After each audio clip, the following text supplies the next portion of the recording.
Bonjour à tous, sortez vos cahiers, c'est Zimbabwe. Bah ouais, j'ai décidé de faire une petite nouvelle intro parce que bonjour à tous, c'est Zimbabwe, c'est un petit peu trop, un peu toujours la même chose quoi. Il faut toujours trouver un petit truc qui nous rend différents des autres. Donc on se retrouve pour la combienième vidéo, la 17e.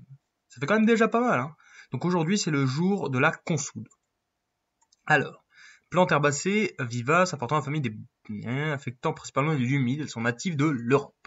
Le nom français consoude provient des capacités de ces plantes à accélérer la consolidation des fractures. Grâce à leur teneur en allantoïne, elles étaient en effet très utilisées autrefois pour cet usage.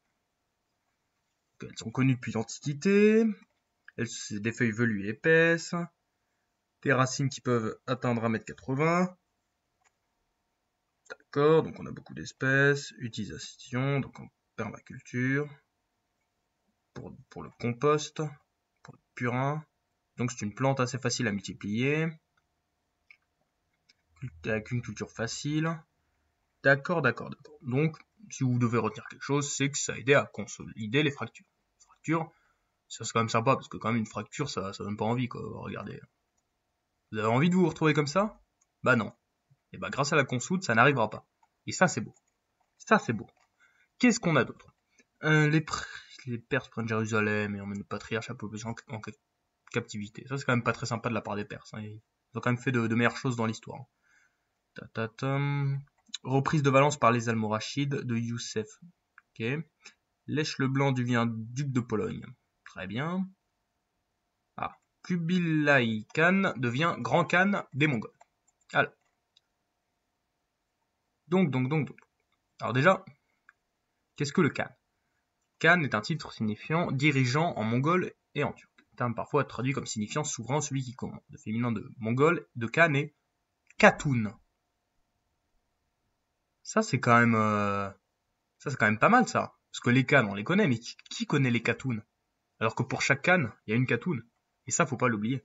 Donc ça c'est quand même important à retenir les Khatun. D'accord.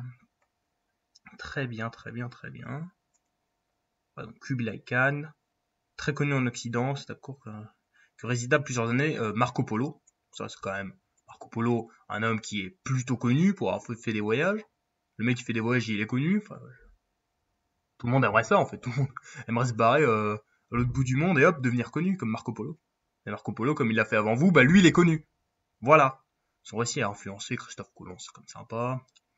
Premier à décrire des réalités chinoises telles le papier-monnaie. Ça, c'est quand même plutôt sympa, parce qu'aujourd'hui, le papier-monnaie, c'est plutôt utilisé. Donc, il a rencontré Kublai Khan, ouais.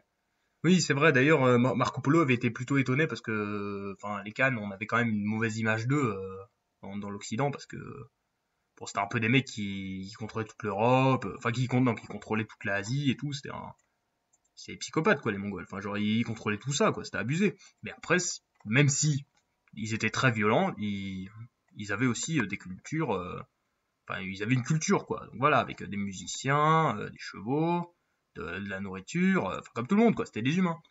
Et des fois, ils savaient rester calmes. Donc, on va regarder cette tête. Il a l'air d'être méchant. Bon, peut-être que des fois, il casse la gueule à des méchants, mais aussi, des fois, il doit faire des bisous. Donc ça, faut pas l'oublier. Ne jamais déshumaniser les gens. Parce que chacun reste humain. Qu'est-ce qu'on a? Par lettre patente, Louis XIV, qu'on ne présentera pas, attribue au directeur de la noblesse de Basse-Alsace. Ok. Compétence d'un présidial. Un tribunal de justice. Oui, parce que l'Alsace, à ce moment-là, c'est à partir de ce moment qu'elle est devenue française, hein. Faut pas oublier que la France ne s'est pas faite en un jour, hein. L'Alsace, par exemple, c'est plutôt jeune, hein, dans l'histoire de France. Et ouais. Ouverture des États généraux à Versailles par le roi Louis XVI qui rassemble les députés. Ah, donc là, ça, les États généraux, bah, on en a déjà parlé, bah oui. Oui, parce que, oui, c'était il y a quelques jours, parce que comme les États généraux, ils allaient ouvrir, et ben on en parlait déjà il y a quelques jours, et là, on en parle encore. C'est comme ça, hein, il y a des événements qui se déroulent sur plusieurs jours, j'arrête pas de le dire. Mort de Napoléon à Sainte-Hélène. Alors ça, faut en parler. Déjà, il y a une page rien que pour ça. Ça annonce déjà le délire. Donc voilà. Donc on a Napoléon qui est dans un lit. Donc à l'île de Sainte-Hélène. Donc je rappelle l'île de Sainte-Hélène, si vous savez pas, c'est ici. Donc on n'est pas sur un endroit très sympa. Parce que avant, Napoléon il était exilé sur l'île d'Elbe. Donc Elbe c'est juste c'est pas très loin de la Corse. En fait, à partir de la Corse, je crois même qu'on peut voir Elbe. Donc ça allait à peu près quoi. qui n'était pas un endroit pourri. Mais comme Napoléon, il s'est rebellé, bah du coup il a été exilé ici, pour pas qu'il puisse s'enfuir. Et c'était plutôt compliqué. Voilà, essentiellement connu comme lieu d'exil de Napoléon.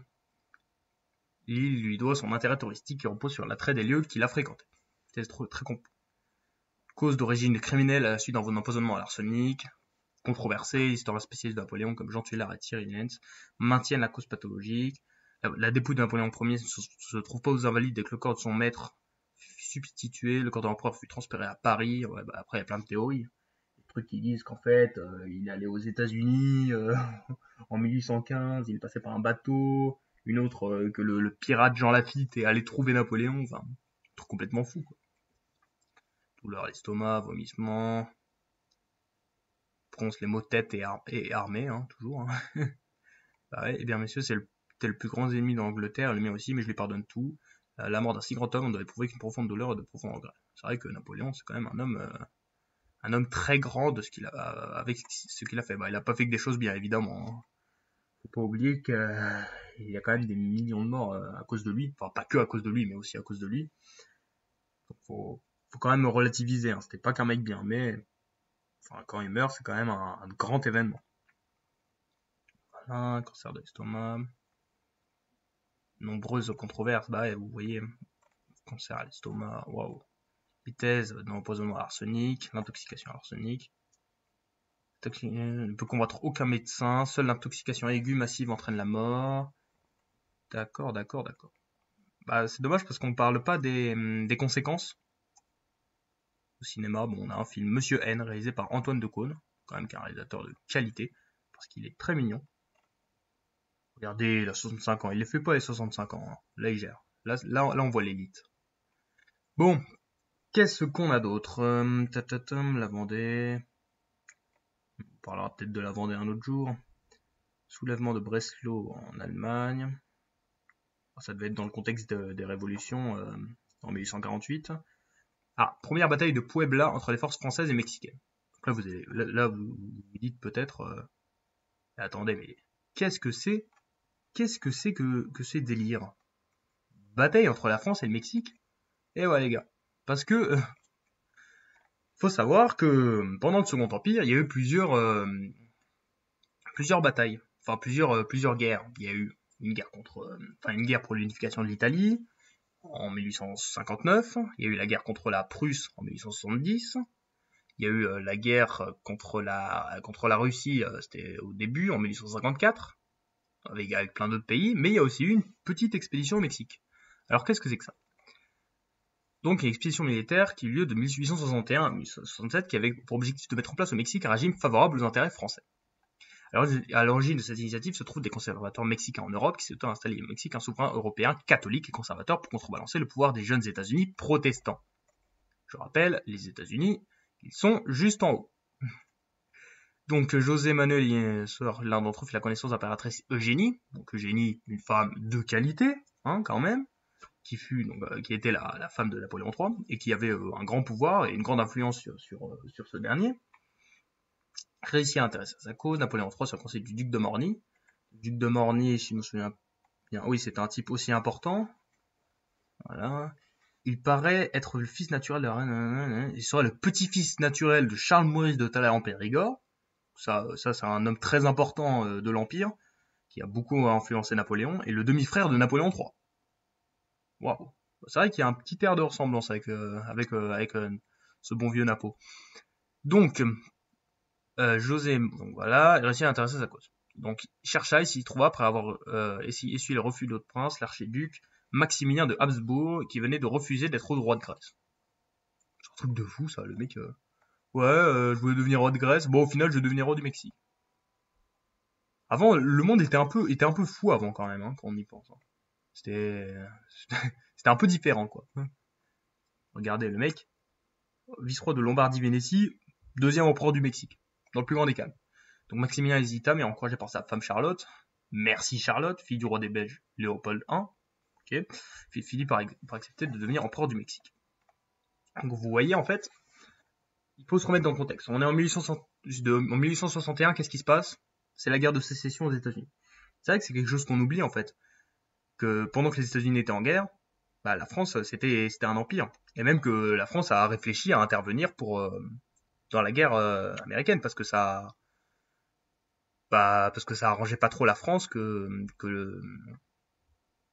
Non, non, je vais dire des conneries, mais de ce que je sais. Hein, parce il faut bien savoir que moi, je ne suis qu'un amateur. Je suis une petite merde. Hein.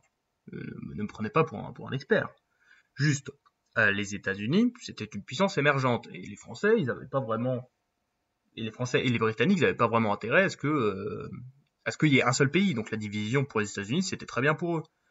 Donc il faut savoir que en France et en Angleterre, on était plus pour les sécessionnistes. J'arrive jamais à savoir qui c'est, enfin, pour ceux du Sud que pour ceux du Nord. C'est toujours intéressant de savoir ça. Donc regardez, au début, ça a été Empire français. Et oui, il y avait le Royaume-Uni et l'Espagne, sauf qu'ils se sont vite barrés, hein, parce qu'ils n'avaient pas de courage. Et du coup, il y a eu l'Empire français contre les États-Unis mexicains. Sauf qu'après, contre voilà, le Mexique. Sauf que les États-Unis, quand ils ont fini la guerre de sécession, ils ont dit, mais en fait, il y a des connards de Français.